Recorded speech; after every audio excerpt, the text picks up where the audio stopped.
Welcome. This is For Better and Worth, the podcast where we don't believe you have to sacrifice your relationship while you build your net worth. We are your hosts. I'm Chris. And I'm Ericka Young. And we're so glad you joined us today. All right, y'all, come on. Let's get into it.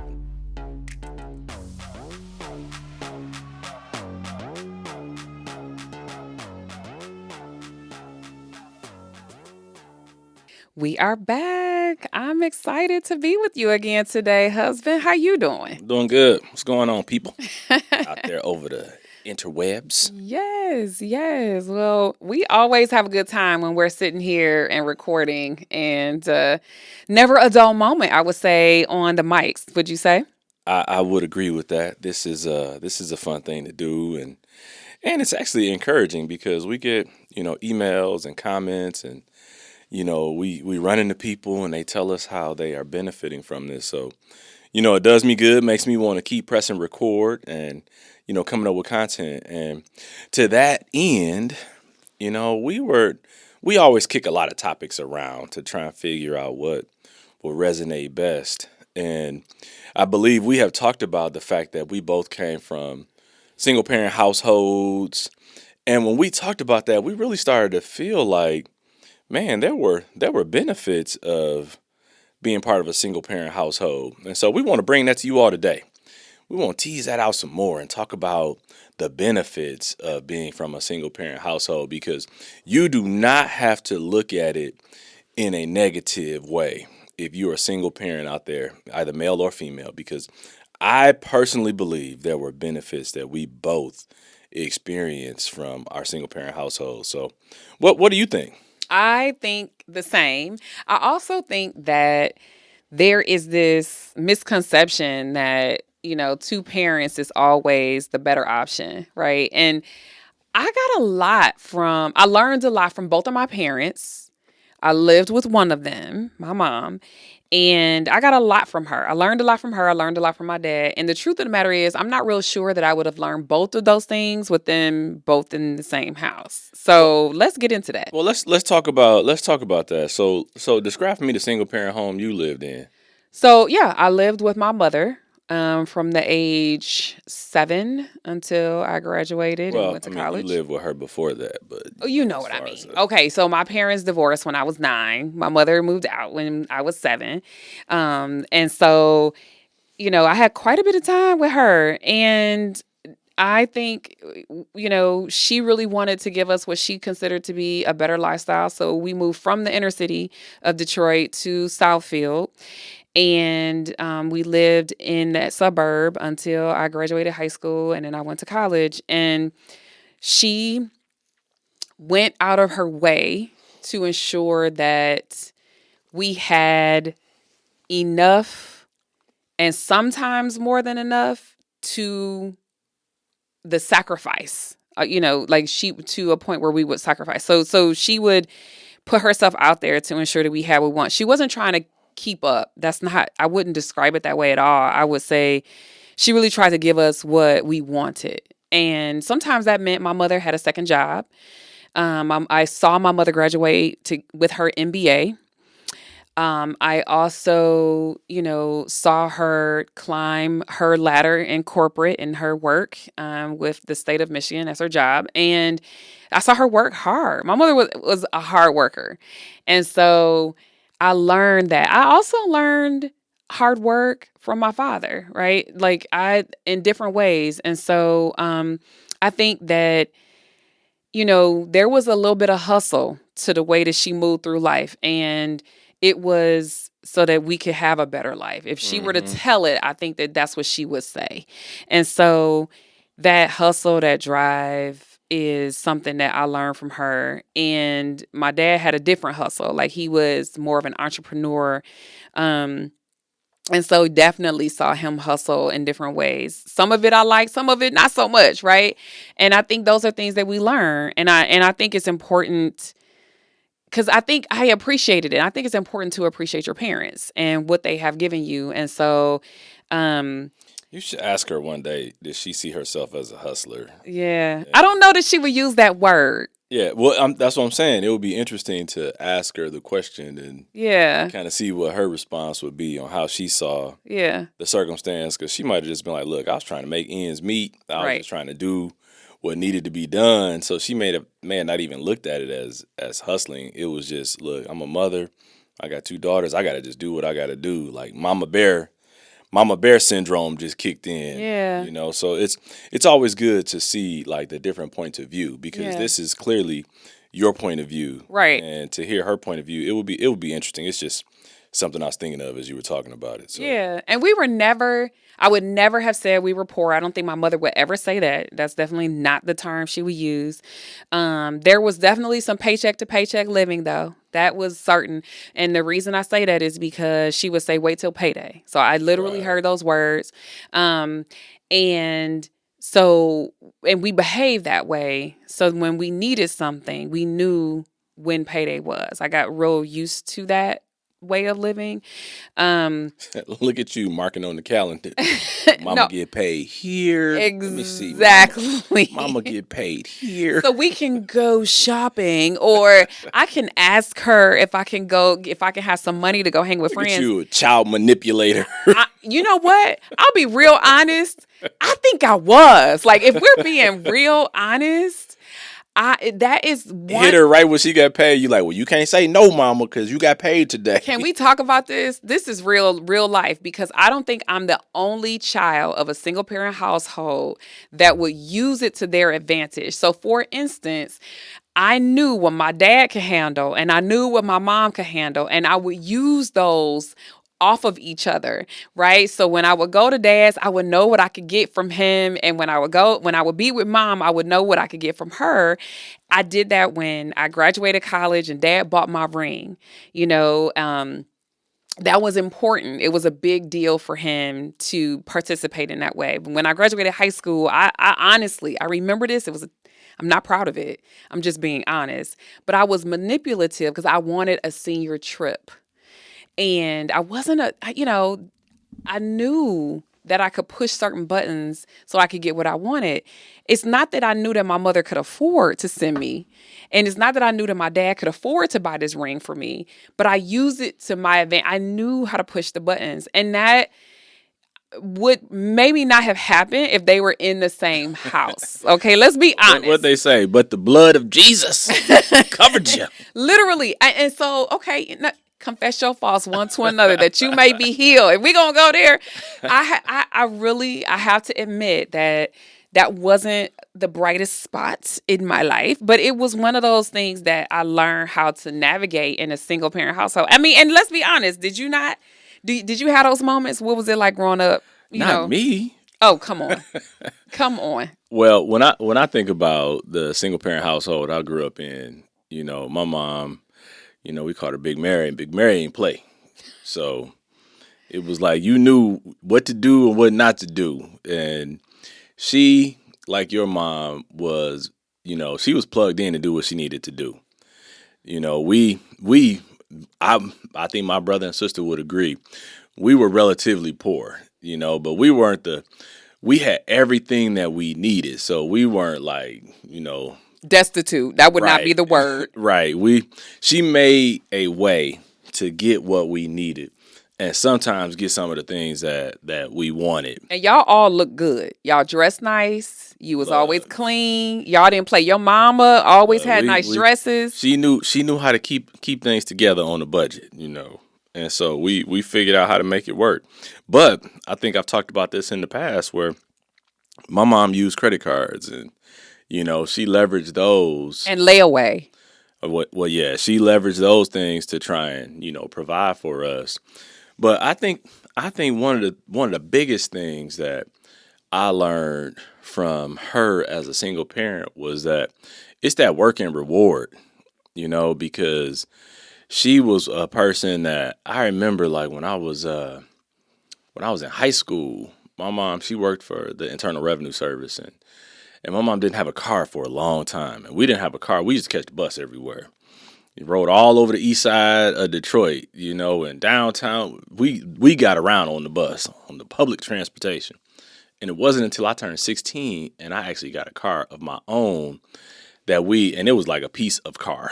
I can't even say it was like How do you drive a piece of car, husband? the driver's side door didn't open. Okay.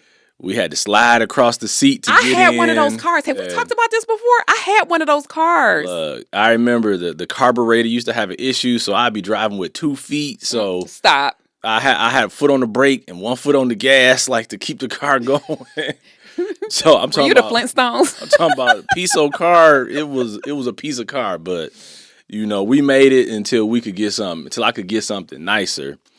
And so, my mom taught me that work ethic, because what I was getting at is I remember I used to like drop her off at work, before I would go to school, or, she would get up and catch the bus like before I got a car. And, sometimes I have to go and pick her up, or, I play football. So I would be at school and I have to get myself home and have my car, and she would have caught the bus home. And I even remember when I was in college and I was working full time, I would drop her at work, then go to work. And I went to work at like 5:15 in the morning. So she was actually going to work like a couple of hours before she was set to start, because I could give her a ride. And so she could get there, and she was like, sometimes she could do overtime and sometimes she couldn't. Sometimes she was just there a couple hours early.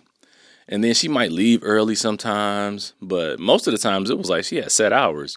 So that just taught me like hard work, because first of all, how many people that's going to work early? Mm-mm.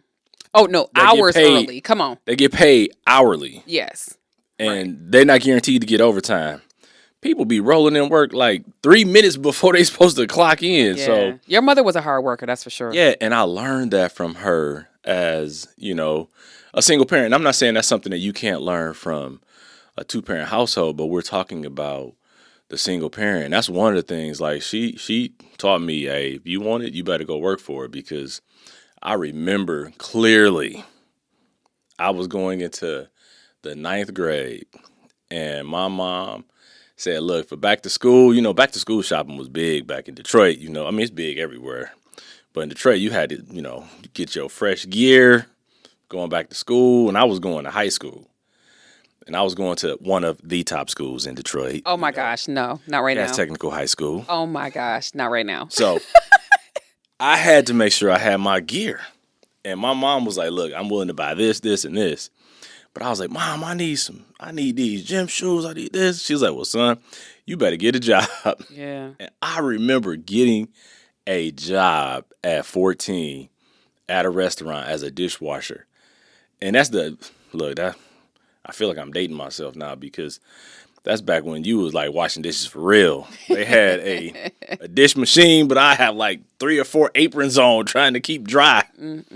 But I was working to try and buy like back to school things that I wanted, because my mom was like, look, she wasn't playing. She was like, I can't afford it, or I'm not going to afford it. And if you want it, then you going to figure it out. Yeah.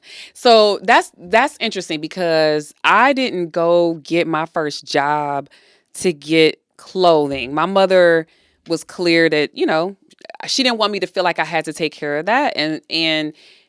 But the next thing was the car, right? So putting gas in a car that I could drive. There were reasons that I needed to have a vehicle, but also when I started to take my sister around and all of that. And so she was like, yeah, you're going to have to foot some of that bill. And then we had a pager. She wasn't going to pay for that. And I think it was like something like $10 a month or something ridiculous. But these are things, there are little things that I wanted, and she wasn't going to go there. She was like, I'm going to take care of your clothes. But, so my first job was at Baskin Robbins. And I was scooping ice cream, and I thought I was doing something. I felt so good being able to pay for my own gas for the car, and being able to just kind of get around when mom was at work and I had to get my sister and all of these things. And so that was the reason why I ended up getting a job, is so I could have autonomy over these other things. And so I think that work and reward, Like you had it too. We had jobs at young ages. I got a job when I was 15, and you got a job when you were 14. And I wasn't afraid of work. I actually enjoy having that little moment to myself and having some little money in my pocket. And it felt good. It felt like it was definitely not drudgery. I was very much so interested in continuing to keep a job. And for in some way, I believe that it was fun. And I think that if my mother hadn't, put her limitation on what she was willing to do, I could have easily not had a job. But when she put that limit on, I was like, oh, so let me go find a way to get these other things done that I wanted. So I think too many times, like we hear the statistics about single parent homes and, how kids get in trouble and, there's, They're left at home latchkey kids because I yeah, certainly was one of those for a while. and crime and all this stuff because kids are left to their vices, sometimes, especially when we were growing up as, Gen X. And so, Inner city kids. right. And so, I think there are, like, I'm thinking, are there other benefits to growing up in a single parent home? And we're talking about some of the financial things because we both talked about having jobs and working and, you putting gas in your car and me buying clothes. But I think there's other benefits as well because I remember, like you just said it, being latchkey kids. I remember from like elementary school up through, junior high or middle school, being a latchkey kid, coming home and there's nobody home, and so literally, we talked about this the other day, how we would get home from school, and I know for me, it would be like hours before my mom got home. 3 hours to be exact is Right. what it would take for my mother to get home. And sometimes, my older sister would be there, but then sometimes, she would be off doing her thing, or my brother, he wouldn't be around, so I'd be at home by myself. And so I remember, like, because you were the baby. I learned You were the baby of the family husband. I was the youngest of the family. No, you were the baby. Let's be clear. But I learned how to cook. Mm-hmm. Because I remember I would come home from school and, it's like I wasn't always eating cereal. Like, kids, they come home, they eat cereal after school. And, man, I was up in there making, like, sandwiches and I was making meals for myself. And sometimes I would try and help and, start cooking some stuff for dinner or just, it's like a lot of responsibility. And I think it helped me grow up and learn how to be responsible. And my mom would have us, like, we would have chores and stuff that we had to do. And it wasn't like you're going to come home and just sit and watch TV for these hours until somebody is here. It's like, no, you're going to get to work, do some other stuff in this house because you have to help maintain the home and carry some of the load. And I think sometimes that's important for kids to get some of those skills. And now and we'll get into this, talking about is a 2-parent home better? I got my thoughts, but I know I took some learnings from growing up that way. Yeah. And I think I too had that same experience where I would come home and I would learn. This is why I love rice to this day. That would be my snack. I wasn't like coming home for something sweet. I actually would come home and make myself some rice. But I think that that's important to learn how to take care of a household. And so that's one thing. I hook a bologna sandwich up. Oh, hot bologna, right, on the skillet where the Right. edges come up on the side. No, Come on now. That's back in the day when I actually ate Spam. Oh, Lord. Boy, Now, I'd see. I'd make a serious Spam sandwich No on some way. toasted bread. No, sir. I'm not eating no Spam now. It's like I think about it now. You know what? Did you see in Costco? Let's not even talk about it. No, seriously. The other day, no I joke. saw it. I saw the lady over there messing was with being that served as a canned meat substitute. literally. I did not. They were sampling Spam. I was like, in what world are we doing this? Look, we For better real? stop that. We don't want the Spam people Oh, that's true. coming after us. So, But I learned how to cook. I learned how to clean. I would, when I was manipulating, I think, or really trying to get on my mama's good side, I would clean her closet. I mean, I didn't per se, honestly. We didn't, have a whole lot of chores. I'll be very honest with you and say that. I'm learning some. Boy, we said we learning things on this podcast. I'm learning some stuff about you.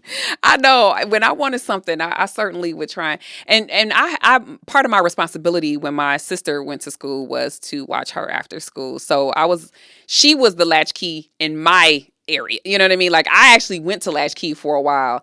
She was under my tutelage, and I wasn't super nice to my sister all the time either. And but we learned how to do the dishes because that's what had to be done. Mom wasn't coming home until dinner needed to be cooked. She would actually make dinner, but if, we had to have the dishes done and we need to have our rooms clean, our homework done, like we had stuff to do so that when she came home, there was less stress. And I specifically remember this one day when we were at home and she was coming home with some groceries and she called and she was like, I'm coming home in about 10 minutes. So you guys, make sure that you come help me with these groceries. And so I'm thinking, I'm like, all right, cool. So I'm going downstairs and I got this little denim skirt on above my knee and I'm playing. I'm downstairs and I'm playing outside and I'm waiting on her. And the worst thing you could do is make mom's life even that much more difficult. I'm playing and I'm running and I fall. I was a clumsy child. And I fall in this denim skirt and I bust my chin. Literally bust it open and I'm like crying. So when mom comes home and she thinking she about to get help with the actual groceries, I'm bleeding from my chin. Your face is bleeding. Literally. Wow. And in that moment, good job, Ericka. Thank you. So, but she had to take me to the emergency room. I got 20 stitches. That's how bad it was. That's how this skirt was too tight. It was too short. And I thought I was too cute and I fell and bust my chin open. And to this day, if you look at my chin, I actually have a mark, a scar. I had a pretty good person who gave me these stitches so it doesn't look like I had 20 stitches, but I did. You still cute. Thank you, baby. But like, when I would make mom's life harder, when I just remember that story because that day, that was the last thing she needed. I bet every single parent out there has a story like that. Yeah. Because I remember that same thing happened at our house. Me and my sister thought we were trying to do something to help, and we trying to clean the yard off, and I dang near cut the tip of my finger off with a bush trimmer, a edger, and yeah. Yeah. And I didn't get 20 stitches, but I got like 5 or 6 on the tip of my finger. Yeah, then your mom had to hurry you over. Right. She's like, boy, I just got home from work. Now I got to take you to the emergency room. Right. Like, exactly. Yeah, I bet every parent has that. Yeah. And so you can't, like, I was usually thinking about how I can make mom's life a little bit easier, but obviously that day my mind was on something else and I thought I was a track star. Thanks. I did not need to go down that path. But so what do you think about the concept that 2-parent households is better than one, right? Because we wanted this for our kids, right? Like we had, moms who really cared and who took care of us and were an integral part of who we are today. But a lot of people think it's best to have 2-parent households. So what are your thoughts on that? I actually agree with that because, while I can highlight the things that I was able to learn from my mom being in a single parent household, I also think there's things that she couldn't teach me being a young man. And there were things I needed to learn from my father. And because he wasn't there and we had the best relationship, I ultimately learned them, but I had to learn them different ways. And so I felt like there's a lot of benefit having a mother and a father who can both play a role in the life of, young men and women, to teach them things that each of them have to bring to the table, because there's a lot of mothers out there that are raising sons and they're trying to teach them how to be men. And I applaud those ladies that are out there. And I applaud what they've been doing, all these years. But I also think there's some things that men need to learn from men. Boys need to learn from men on how to become men and how to honor those women that have cared for them and how to, to care for those women as well. Their mothers and the future wives that they will have. And so I do think there's a lot of benefit that can come from a two-parent household. But I'll never diminish, single-parent households just because in a lot of ways that's where we're at, and people rise to the occasion, and there's learnings you can take from it. But I do think there is a lot of benefit that can be derived from a two-parent household. And I agree with that. I absolutely agree with that. And I feel like, we are trying to leave that type of legacy for our girls as well. I think where I'm different is that, you know, I think some households could be toxic with these two people together. That's the honest truth. And so I think that sometimes, and when we're talking about money, sometimes there's someone who is sabotaging the finances and is just really out there in left field, and that's not necessarily a good example for kids. There could be, there's a lot of reasons why relationships do not work out. Let's just be clear. And I've often said I love both of my parents, but I've often said I can't even imagine them together, and I can't imagine who I'd be if I actually lived in that house my whole upbringing, because they're very different people. And so while I do believe in the concept that it's great to have both parents and you need to learn from both of them, I think that there are times when you could be either safer or learn better lessons from them individually. And I think I have an appreciation for having learned some things from my parents separately than the two of them specifically together. Well, I think that's why you gotta be open to having the right person Yeah. as a relationship. So, and it could be a step parent, it could be a biological parent and a step parent. But I still think that there are benefits to having a two-parent household. See that example that you can learn different things from, and you can learn different traits from. And then I think you get the benefit of the bonus parent, because then you got another point of view and another perspective. As And long as they are healthy relationships. absolutely. That is the biggest thing. And because I think when we have so much dysfunction, that's when it starts to get squirrely. And I think some of this, as people are listening to this, just know we're talking about this in the context of healthy relationships, not negative or toxic relationships, even though we know there are a lot of those out there. But the whole point is that, the rate of single parent houses doesn't appear to be going down. And so you have to identify where you're at and know that whether you're in a single parent home or a two parent home, be it both biological parents or step parents, that there's still benefits that can be derived. And there's some work that everybody has to do. There's work that, the parents have to do. There's work that the children have to do.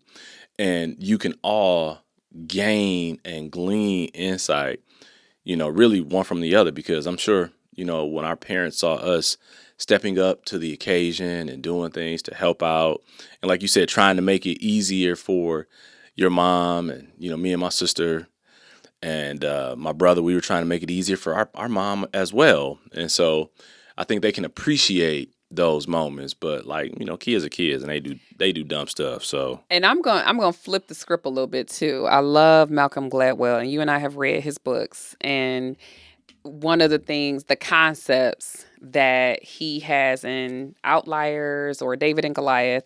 I think it was David and Goliath. Yeah, is that there is this bell curve of how much you can help, and we wanted to give our kids things that we did not have, and that's typical for a parent. It doesn't matter what type of household you come from; you want them to go beyond where you have been, right? You want them to have a better upbringing, and so, but the challenge when doing that is that might mean that you strive for more, you make more income, you come into a better house, and you give them a bit more, and then there's a diminishing return at some point.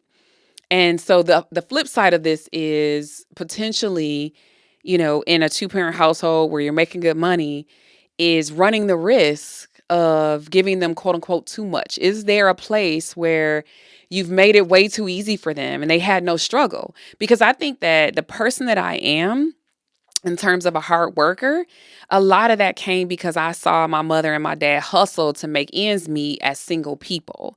The person that you are, that I appreciate, is you know how to keep a house clean. You've learned how to cook. You know what I mean? You have an appreciation um, for that. And part of that came because you had these things as chores. You couldn't shut down the kitchen until you have mopped the floor.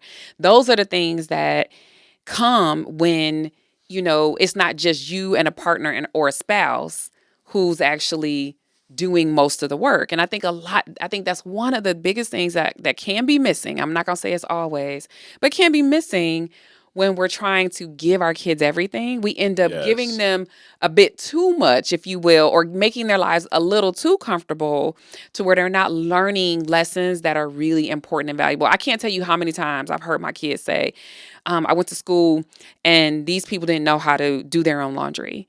And I just think something as simple as learning how to have your own clean clothes when you go off to school, or Go how off to, to college. yeah, Yeah. like have your own meal that you can cook for yourself when you're in your first Yep. apartment. Those things are valuable lessons, and we don't want to take that from them and make it seem like the other stuff that they're doing is so much more valuable and important. Yeah. He talked about the inverse U curve. That's Yeah. what it's called. Thank you. And it's the point where too much can be worse. Yes. And so I'm glad you bring that up, because it's like you got to learn, you got to teach and learn how to be a self-sufficient individual. Mm-hmm.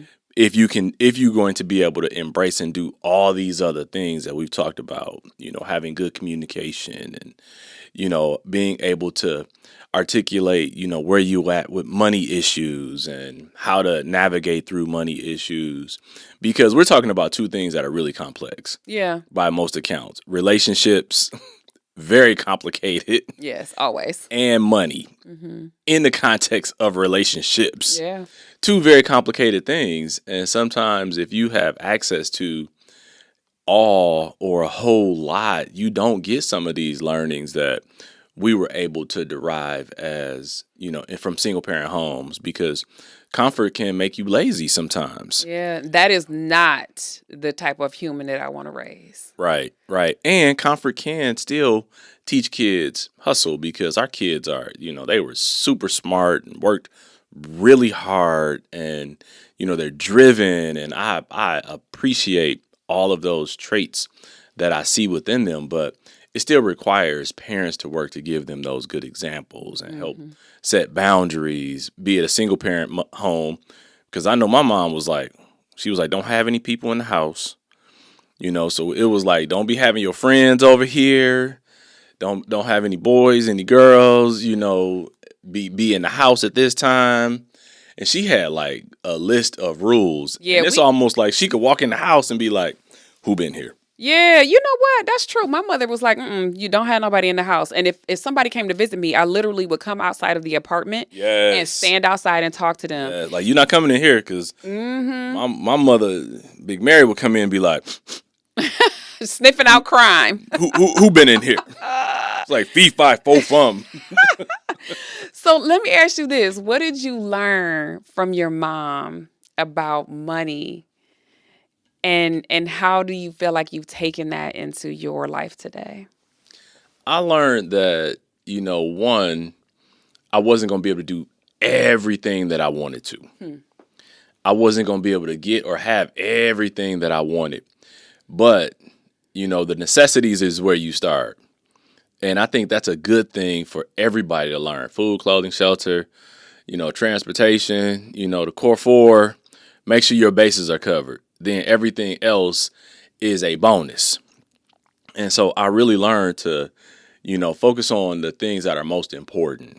And then if there is the ability to get, extra, really decide what is more important and most important to you. And I still think I use some of those concepts and philosophies today, because just because you can afford to do something doesn't mean you should do something. And so I've always thought about that.